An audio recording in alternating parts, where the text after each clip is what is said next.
नमस्कार। हम सब बैंक्स यूज करते हैं, पैसा जमा करते हैं, निकालते हैं, पर क्या हम बैंकिंग को सच में समझते हैं? आज हम उस सिस्टम की गहराइयों में उतरेंगे जिससे हम रोज डील करते हैं, लेकिन जिसका असली खेल, असली सच हमसे हमेशा छुपाया गया है। तो चलिए, बिल्कुल आसान भाषा में बैंकिंग का पर्दाफाश करते हैं। तो आइए, शुरुआत एक बहुत ही बेसिक सवाल से करते हैं। हम सबको यही लगता है ना कि हमारा मेहनत का पैसा बैंक के वॉल्ट में एकदम सेफ रखा हुआ है। पर जरा सोचिए, क्या ये सच है या सिर्फ एक दिल को बहलाने वाली तसल्ली है? अच्छा, इसी सवाल को एक कदम और आगे ले जाते हैं। एक सिचुएशन इमेजिन कीजिए कि कल सुबह देश के सारे लोग एक ही दिन एक ही वक्त पर बैंक पहुंच जाते हैं और कहते हैं, हमारा सारा पैसा वापस दो। तो क्या होगा? क्या बैंक सबको उनका पैसा लौटा पाएगा? इसका जवाब है साफ और सीधा, बिल्कुल नहीं। एक बड़ा सा नहीं। और पता है, इसी नहीं में पूरे बैंकिंग सिस्टम का सबसे बड़ा राज छिपा है और यहीं से असली कहानी शुरू होती है। तो अगर बैंक हमारा सारा पैसा अपने पास रखता ही नहीं है, तो फिर बैंक है क्या? वो करता क्या है? आइए सबसे पहले ये समझते हैं कि बैंक का असली बिजनेस, असली धंधा क्या है। देखिए, हमारी सोच और सच्चाई में जमीन आसमान का फर्क है। हम सब सोचते हैं कि बैंक एक सुरक्षित तिजोरी है, पैसा रखने की जगह। पर असलियत ये है कि बैंक एक बिजनेस है, एक धंधा, जिसका सिर्फ और सिर्फ एक ही मकसद है, पैसा कमाना, यानी मुनाफा कमाना। और इसका बिजनेस मॉडल सुनने में बहुत सिंपल है। पहला, लोगों से डिपॉजिट के रूप में पैसा लेता है और उस पर 3 से 6% का छोटा सा ब्याज देता है। फिर वही पैसा किसी और को 10 से 15% के बड़े ब्याज पर लोन दे देता है। जो बीच का 7 से 8% का फर्क है, वही बैंक का मुनाफा है। सिंपल लगता है ना?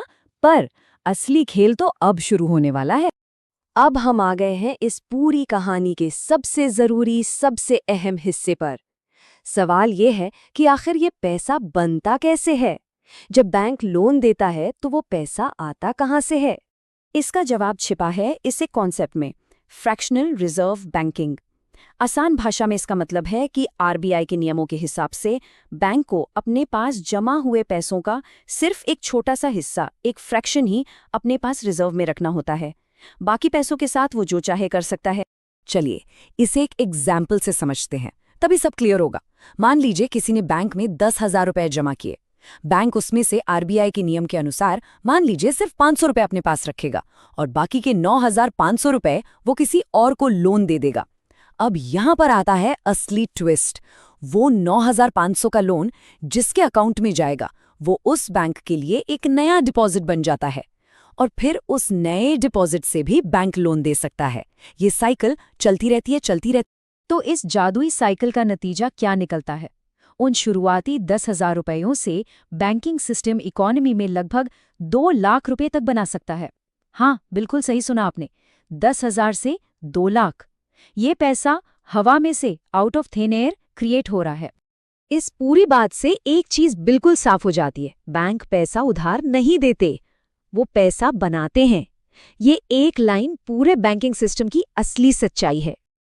अच्छा, तो ये जो इतना सारा पैसा हवा में से बन रहा है, इसका आम आदमी की जेब पर क्या असर पड़ता है?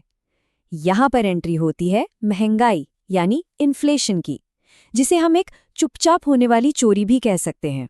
जरा स्टेबल पर नजर डालिए, ये अपने आप में पूरी कहानी बयान करती है।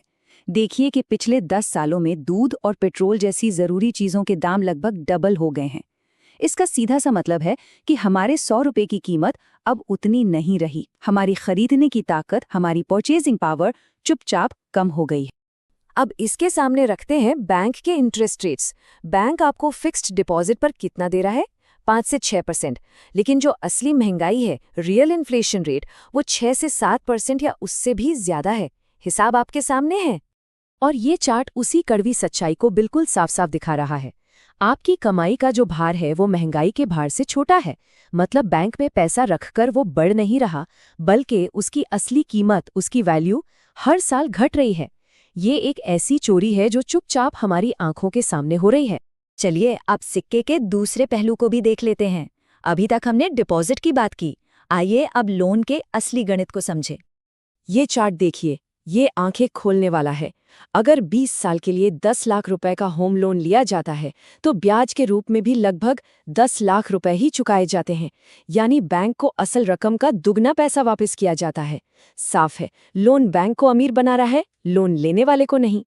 और एक और चौंकाने वाली बात, मान लीजिए खुदा ना खास्ता कल को कोई बैंक डूब जाए, तो डिपॉजिट किए हुए पैसों में से कितना पैसा सुरक्षित है? सिर्फ 5 लाख रुपए। जी हाँ, भले ही अकाउंट में 50 लाख या 1 करोड़ ही क्यों ना हो, सरकारी गारंटी सिर्फ 5 लाख की है। बाकी पैसा समझिए गया। इस सिस्टम का एक और चेहरा देखिए। बड़े बड़े कॉरपोरेट्स हजारों करोड़ के लोन लेते हैं और कई बार उनके लोन्स राइट ऑफ यानी एक तरह से माफ भी कर दिए जाते हैं। लेकिन अगर एक आम इंसान गलती से एक ईएमआई मिस कर दे तो पेनल्टी, क्रेडिट स्कोर खराब और रिकवरी कॉल्स का न खत्म होने वाला सिलसिला शुरू हो जाता है। सिस्टम साफ है, सबके लिए बराबर नहीं। तो इतना सब जानने के बाद सवाल उठता है कि इस सिस्टम से बचें कैसे। देखिए, इस सिस्टम को हराया तो नहीं जा सकता क्योंकि ये बहुत बड़ा है, पर हाँ, इसका स्मार्ट इस्तेमाल करके इसके खिलाफ जीता जरूर जा सकता है। तो यहाँ कुछ स्मार्ट मनी रूल्स हैं। पहला, बैंक को एक तिजोरी समझें, दौलत बनाने की मशीन बिल्कुल नहीं। दूसरा, एक इमरजेंसी फंड हमेशा अलग रखें। तीसरा, लोन सिर्फ एसेट यानी ऐसी चीज के लिए लें जो आगे चलकर पैसा बनाए, जैसे घर या बिजनेस। लाइफस्टाइल के लिए महंगी कार या फोन के लिए लोन लेना बेवकूफ़ी है। चौथा, महंगाई को हमेशा अपने हर हिसाब में गिने। और पांचवां, जो सबसे जरूरी है, फाइनेंशियल लिटरेसी यानी पैसे की समझ आज के जमाने में एक शौक नहीं बल्कि एक सर्वाइवल स्किल है। इस पूरी चर्चा का निचोड़, इसका सार सिर्फ एक लाइन में है। ये सिस्टम उन लोगों के लिए बनाया गया है जो इसके नियम जानते हैं, और जो नहीं जानते, सिस्टम उनका इस्तेमाल करता है। अब फैसला आपके हाथ में है कि आप कहाँ खड़े होना चाहते हैं।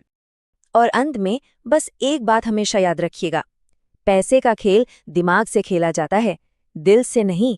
इस खेल में जज्बाती लोग यानी इमोशनल लोग हमेशा हारते हैं। अपने पैसों के मालिक बनिए, गुलाम नहीं।